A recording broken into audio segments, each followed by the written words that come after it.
Salut, c'est Steve, bienvenue dans cette vidéo dans laquelle on va faire une lanterne dans un style médiéval en low poly. Allez, c'est parti. Pour commencer, on va ajouter un plan. Donc pour ça, je fais majuscule A. Dans Mesh, je choisis Plane. Donc je vais le monter sur l'axe Z en faisant GZ pour être plus haut que le niveau du sol. Et on va rentrer en mode édition en appuyant sur Tab. Je passe en mode de sélection de face avec 3. Et je vais faire un inset avec I. Et donc après, en bougeant la souris vers l'intérieur, vous voyez que ça me crée une face à l'intérieur de celle déjà existante. Donc je peux l'amener à peu près à ce niveau-là et je valide en cliquant. À partir de là, on peut faire une extrude donc en appuyant sur E, ce qui donc nous génère une face, mais cette fois-ci qui nous la sort de celle-ci sur l'axe Z de base. Et je peux la bouger à peu près sur cette hauteur-là. On refait un inset dans cette face-ci. Cette fois-ci, je la valide en n'allant pas trop loin. Et je vais lui changer l'échelle uniquement sur l'axe X, donc en faisant SX. Et ensuite, je ramène vers l'intérieur. À peu près jusqu'à ce niveau-là. On refait une extrude sur l'axe Z. Et je sélectionne les deux faces, ces deux faces-ci, donc l'une en face de l'autre. Et on fait un inset à l'intérieur. À peu près jusque-là. Je fais X, Delete Faces. Et vous voyez que ça me crée mon trou, mais par contre, il me faut des faces à l'intérieur ici pour garder la cohérence. Donc pour ça, je sélectionne à chaque fois les 4 vertices qui me forment un rectangle, qui me forment une nouvelle face, et je fais F pour fill. Et donc ça me remplit l'espace à l'intérieur. Et donc je fais ça sur tout le pourtour.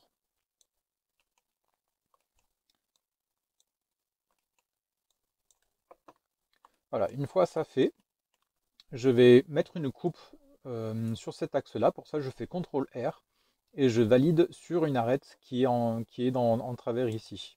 Et je double-clique pour valider. Et je fais bien la même chose à l'intérieur ici, de cette manière-là. Ensuite, je me mets sur l'axe Y.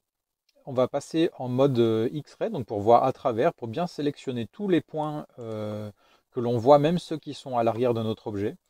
Et on sélectionne tous les points qui sont sur la gauche. Je fais X et Delete Vertices, cette fois-ci pour supprimer bien les points et pas les faces. Voilà. Donc là, je peux aller dans l'onglet Modifier et Add Modifier et on va ajouter un miroir. Donc comme vous pouvez le voir, ça me met en miroir toute la partie sur la droite, sur la partie gauche. Donc à partir de là, tout ce qu'on va faire va être répercuté sur la gauche en effet miroir. Et enfin, là, vous voyez, si je sélectionne ces points-là et que je les déplace sur l'axe X, vous voyez que ça me les sépare. Donc on va cocher la case clipping ici pour que mes cases restent accrochées sur l'axe de symétrie de cette manière-là, pour que ça reste bien propre. Ok, maintenant on va aller vers la partie basse de la lanterne. Donc pour ça, il nous faut sélectionner toutes les vertices qui sont sur ce pourtour-là. Donc pour ça, on va garder appuyé Alt et on va cliquer gauche sur une des arêtes qui fait ce pourtour-là. Donc Blender va sélectionner en fait toutes les vertices qui sont dans le prolongement de cette arête-là. Et donc on va faire une extrude sur l'axe Z, donc pour ça on fait E, et si vous ne mettez pas d'office, comme vous pouvez le voir là à l'écran sur l'axe Z, vous appuyez simplement sur Z et il vous lock ce l'axe. Donc on descend un peu à ce niveau-là, et on le refait pour descendre beaucoup plus bas, et on refait une partie plus fine vers le bas. Vous voyez, ça va nous être utile plus tard, vous comprendrez. Ensuite, en faisant ça de cette manière-là, en bas vous voyez qu'il n'y a pas de fond, donc simplement on appuie sur F pour fill, et donc ça nous remplit le fond. Ensuite, on va sélectionner les vertices qui sont sur cette arête-là. Et on va faire CTRL B pour faire ce qu'on appelle un bevel. Donc comme vous pouvez le voir, ça nous crée des faces qui viennent arrondir cet angle-là. Et on peut l'amener à peu près jusque là. Et on fait exactement la même opération sur celui-là. À peu près en l'amenant au même endroit. De cette manière-là. Voilà, donc là on a la topologie complète de notre lanterne. On s'occupera des matériaux plus tard. On va finir de modéliser la lanterne complètement avec le pied. Donc je vais la monter sur l'axe Z en faisant un GZ. Et maintenant on va faire notre pied. Donc pour ça je fais majuscule A. Dans Mesh, je vais ajouter un cube. Je me mets sur l'axe X et je vais le monter le bas du cube au niveau de l'axe Y ici pour l'avoir vraiment au niveau du sol.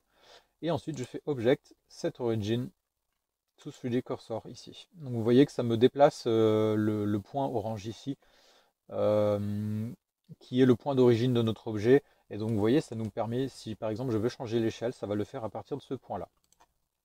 Ok, donc je le déplace maintenant sur l'axe Y pour le décaler. Et je vais lui agrandir son échelle, mais uniquement sur les axes X et Y. Donc pour ça, je fais S pour Scale et je fais majuscule Z. Comme ça, il me lock l'axe X et Y sans prendre en compte l'axe Z comme vous pouvez le voir. Donc je l'agrandis pas mal. Donc ça va me faire la base de ma potence. Et on peut le mettre à peu près à cette épaisseur-là. Donc je passe en mode édition, en mode de sélection de face. Je sélectionne la face du dessus et on fait un inset. Et là, on va venir donc faire la base en fait de la partie en bois. Donc j'amène à peu près là et je fais ensuite un S pour scale sur X pour la faire un peu plus rectangulaire de cette manière-là. Ensuite, je me mets sur l'axe X et je fais une extrude de cette face-là, à peu près à cette hauteur-là. Vous voyez, comme ça me met un peu en dessous du niveau de l'accroche de ma lanterne. Et là, je vais faire à nouveau une extrude, mais en montant à peine. Vous voyez, comme ceci. Et ensuite, je la scale pour l'agrandir. Donc ça me fait, on va faire la partie de jonction en fait de notre potence. Et ensuite, je fais scale sur l'axe Z. Comme ça. Je sélectionne cette face-là. Je fais un inset. Et comme vous pouvez le voir, ça me le fait déjà de manière assez rectangulaire. Donc pour le coup, ça me va plutôt bien. Et je fais une extrude donc sur l'axe Y ici. Et je refais donc encore une extrude de peu. Je la scale.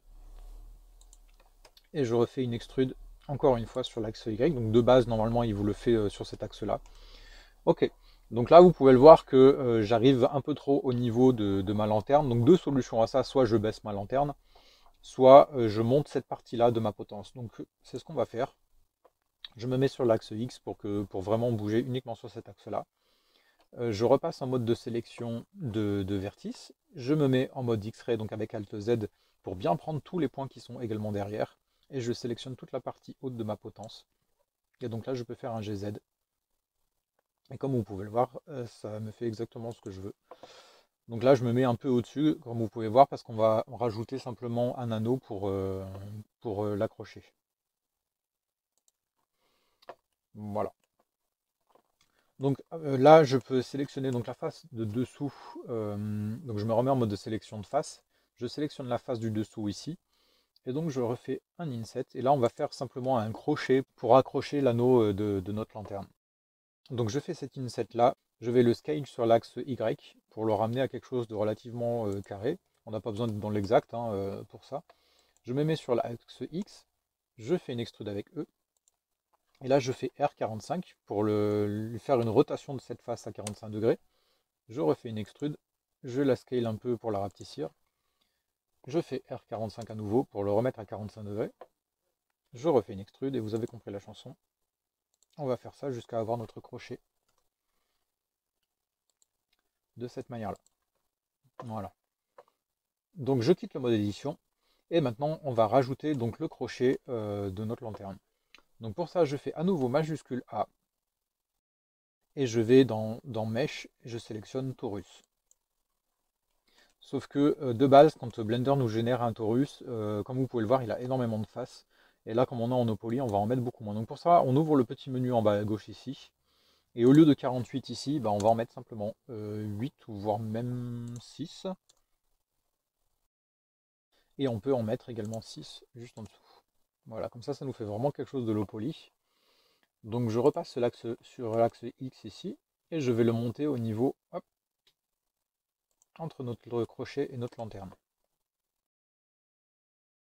Donc là, vous voyez le crochet, malheureusement, n'est pas encore exactement au bon niveau. Donc simplement, je repasse en mode édition ici, en mode de sélection de vertice, et je vais simplement le décaler un peu plus à droite. Donc pour ça, je fais GY, et je le déplace un peu comme ça pour qu'il soit vraiment dans l'axe de la croche ici. Voilà, très bien. Donc je quitte le mode X-Ray, je resélectionne mon torus, et je vais lui faire une rotation donc sur l'axe Y à 90, donc RY 90. Et maintenant, je vais lui faire une rotation à 90, également sur l'axe Z, donc RZ 90. Et maintenant, je le scale pour le rapetissir de cette manière-là. Voilà, je le scale jusqu'à vraiment qu'il soit au contact du crochet et de la lanterne.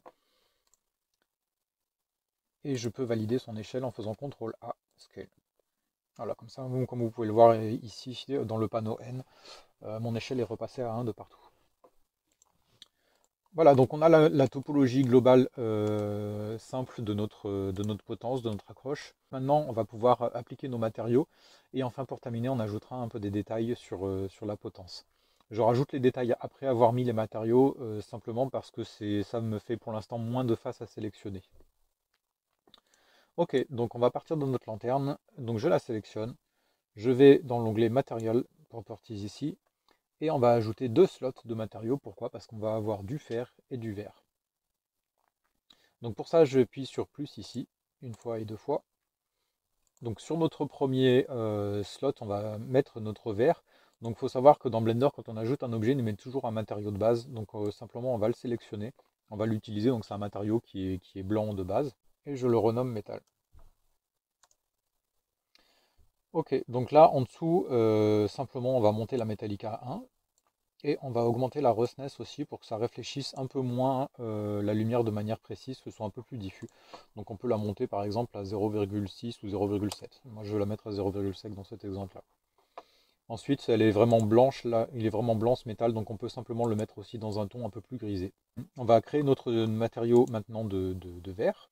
Donc pour ça, je choisis le deuxième slot et je clique sur New.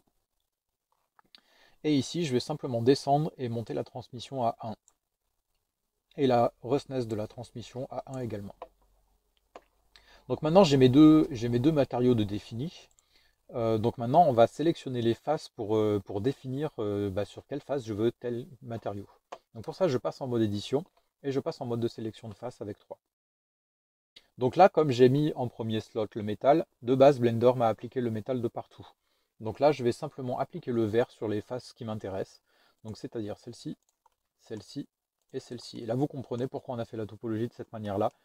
Ça me permet d'avoir ma structure en métal tout autour. Donc simplement maintenant je vais sur mon verre, que j'ai pas encore renommé d'ailleurs, je vais le renommer vert tout de suite. Et je mets Assign, donc pour assigner ces faces-là à ce matériau-ci. Voilà qui est fait. Et maintenant simplement on va ajouter une lumière donc pour simuler en gros la flamme qui est à l'intérieur. Donc pour ça je fais majuscule A, Light, et j'ajoute un point.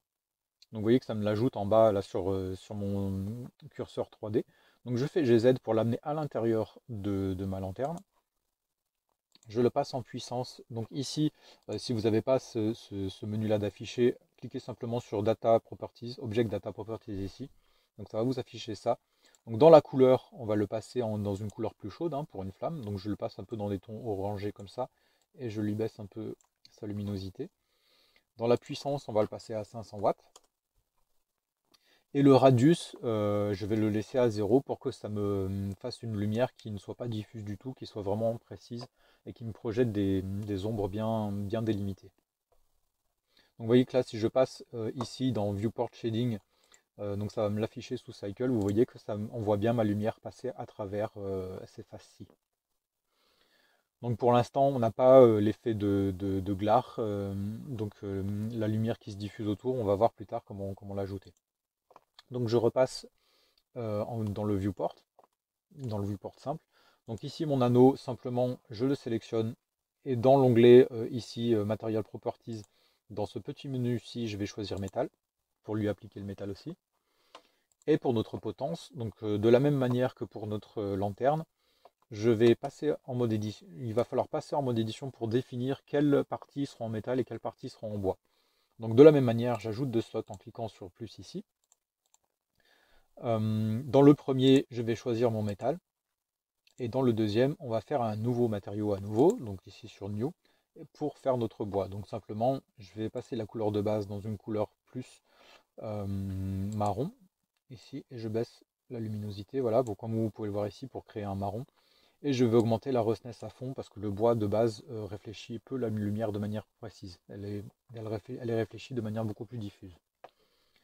Donc de la même manière que pour notre lanterne, je passe en mode édition et en mode de sélection de face pour définir les faces qui vont être donc pour notre slot 2, donc notre slot de bois.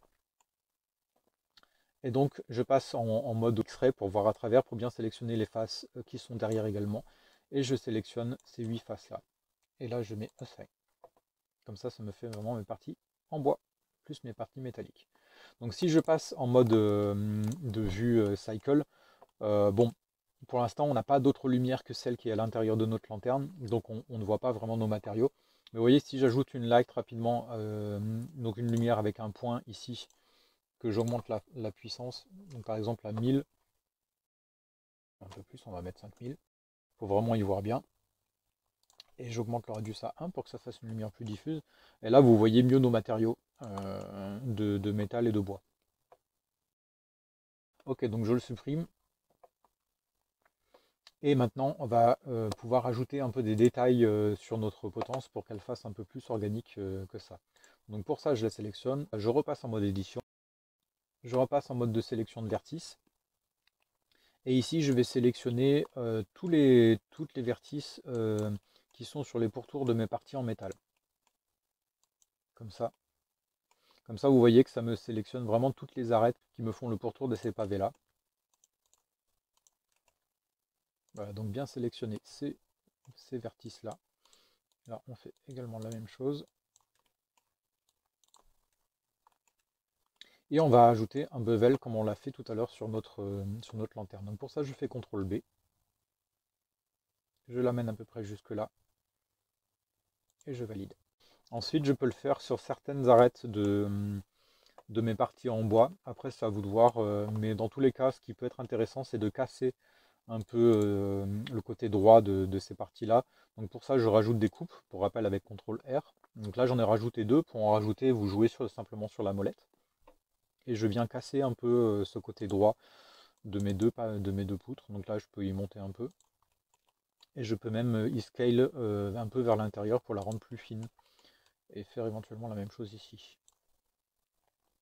Donc pour ajouter du détail, en fait, c'est assez simple. On va rajouter des coupes de cette manière-là. Donc vous voyez ici, de la même manière, je vais en rajouter deux, que je vais scale sur Y pour les faire beaucoup plus rapprochés.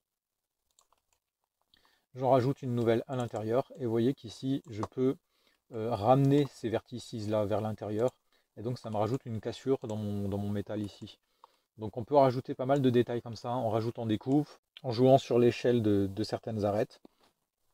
Donc c'est ce que je vais faire là, en accéléré un peu, parce que tout va être un peu sur ce principe-là. Allez, c'est parti.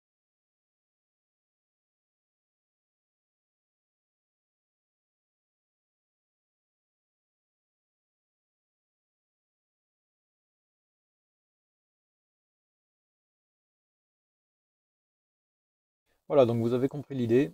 Donc maintenant, on va simplement rajouter un petit détail pour la fin. Donc un effet de glare autour. Donc pour ça, simplement, on va dans l'onglet Compositing ici. On va cliquer sur Use Nodes ici. Et vous voyez que ça me rajoute deux nœuds ici. Donc ici, c'est mon image d'origine. Et là, c'est l'image qui va sortir à la fin de mon rendu. Donc entre les deux, on peut rajouter des nœuds pour rajouter des effets, etc. Donc pour ça, on va en rajouter un. On va faire majuscule A. Dans la recherche, on va taper glare. Et je rajoute mon glare sur cette ligne ici.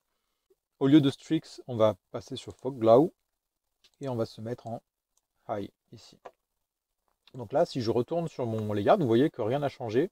Parce que de base, Blender ne m'affiche pas en fait ce que j'ai mis dans mon compositing, sauf quand j'ai fait mon rendu. Mais depuis une mise à jour assez récente, en fait, Blender nous permet de l'afficher maintenant dans le viewport. Donc pour ça, il nous suffit d'aller dans ce petit menu ici. Et vous voyez qu'on retrouve une partie compositor ici, donc qui permet de l'afficher, soit simplement de ne pas l'afficher, soit de l'afficher uniquement à travers la caméra, soit de l'afficher tout le temps. Donc là, c'est ce qu'on va cocher et vous voyez que maintenant, ça me l'affiche ici. Donc ça rajoute quand même beaucoup de charme à l'ensemble. Donc voilà, c'est tout pour cette lanterne. Après, pour les détails, vous pouvez en mettre plus ou moins. Volontairement, j'en ai mis beaucoup. Mais voilà, c'est pour vous montrer le principe. Après, c'est à vous de voir selon vos goûts à adapter, tout simplement. Voilà, c'est terminé. J'espère que cette vidéo vous a plu. Si c'est le cas, n'hésitez pas à me laisser un pouce vers le haut. N'hésitez pas non plus à vous abonner, à commenter pour me dire ce que vous en pensez. Et puis, je vous dis rendez-vous dans une prochaine vidéo. Bye bye.